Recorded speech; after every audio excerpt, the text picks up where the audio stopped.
মুন্সিগঞ্জে খিদিরপাড়ায় বাধাবিহীনভাবে ফসলের জমির শ্রেণী পরিবর্তনের যেন মহা উৎসব। মুন্সিগঞ্জ লৌহজং উপজেলায় খিদিরপাড়া ইউনিয়নের দিনে দুপুরে চলছে শ্রেণী পরিবর্তন।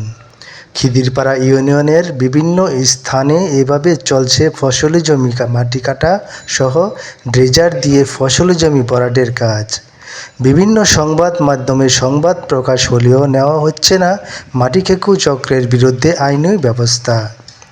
সরেজমিনে গিয়ে দেখা যায় খিদিরপাড়া ইউনিয়নের ৩ নং ওয়ার্ডের কলারবাগ চকে খোলাপাড়া মৌজায় ফসলি জমি কেটে পকেট তৈরি করেন এবং অবৈধ ড্রাম ড্রেজার দিয়ে ফসলি জমি ভরাট করছেন।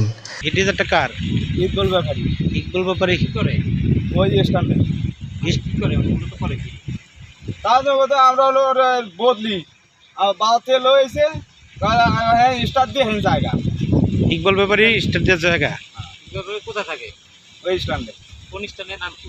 এই গান্ধী স্ট্যান্ড। জানছিল স্টার। এই নতুন ব্রিজটা হচ্ছে না, এখন কি আছে? তাও প্রতিদিন না সব ভাই আইডিয়া তাও করতে যাবে। এই ড্রেজার কি ওনার মাধ্যমে চলতেছে? উনিই চালাইতেছে? হ্যাঁ এই জমি কার? হ্যাঁ রেখে। ওনারই? এটা ফসলের জমি ছিল না? হ্যাঁ ঠিক আছে ভাই। স্থানীয় নেতা ইকবাল ব্যাপারী আওয়ামী লীগ সাধারণ সম্পাদক খিদিরপাড়া ইউনিয়নের কোনো নিয়মনীতি তোয়াক্কা না করে দীর্ঘদিন যাবৎ মাটি কেটে যাচ্ছেন তিনি।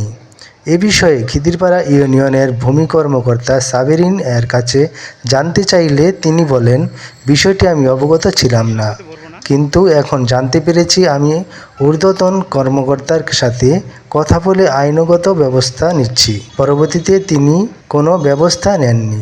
অফিস থেকে কোনো লোক আসছিল এখানে? হ্যাঁ আসার পর কি তারা কি পদক্ষেপ নিল, কি বললো আপনাদের? খালি যে মুরুব্বি কইছে বলে প্রজেক্ট কার ইকবাল ব্যাপারী এই কথা কইছে না, কল ওই যে গরুর হাটটা ডাকি নিয়েছে তাই বলে। তাই কথা হ্যাঁ মুরব্বিরা ছবি টবি তুলে